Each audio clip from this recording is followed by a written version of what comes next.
We do not know what we're having for dinner tonight, so we're going to the freezer to try and find something. And we came across this chorizo, so let's make it.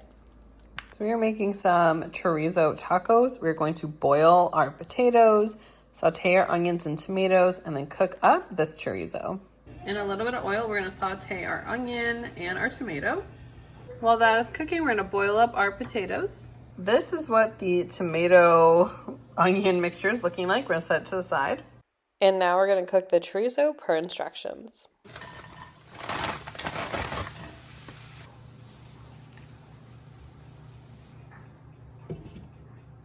The chorizo is cooked, and we are going to add this tomato onion mixture back in. Our potatoes are all done.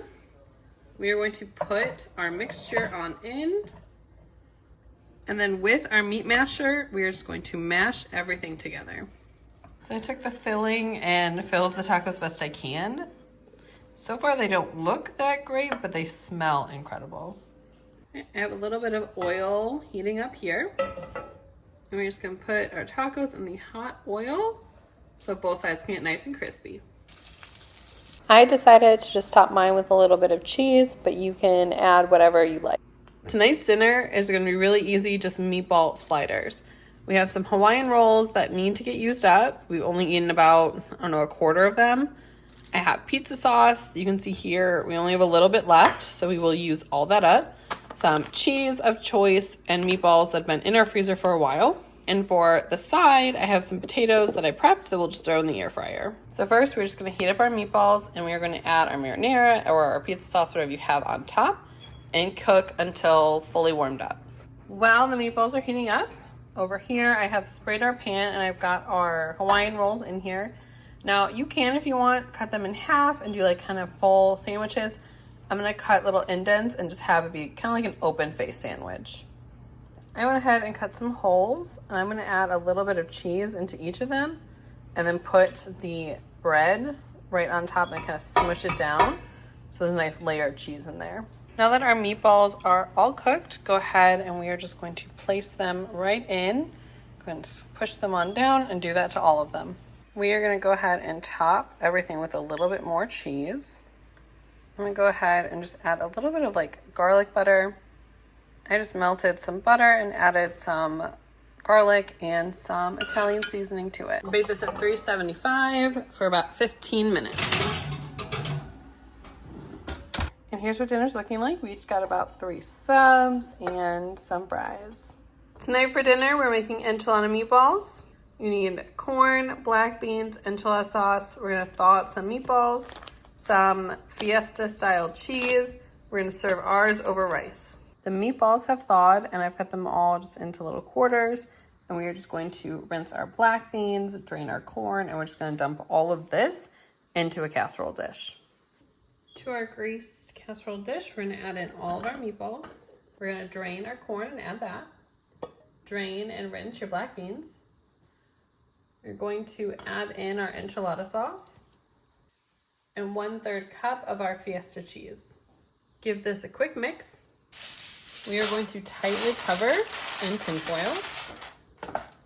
Bake at 350 for 30 minutes. This is what our bake's looking like after about 30 minutes. We have our rice cooking over here in a way too big pot.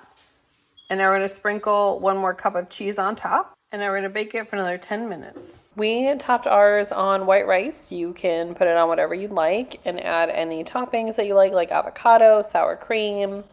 Tonight, in our efforts to clean out our pantry, we're making chicken pot pie. I prepped all of my celery, onion, and carrot. We had some potatoes not looking so great, so I diced those up to really tiny pieces. Got our milk, flour, butter all ready to go. And I've taken my pie crust out now so it can start softening so it's easier to handle.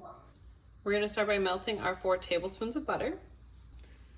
We are going to add in our celery, onions, and carrots and cook till translucent. I'm going to add in my other veggies, which for me is just some potatoes. We are going to add in our 3 cups of cooked chicken.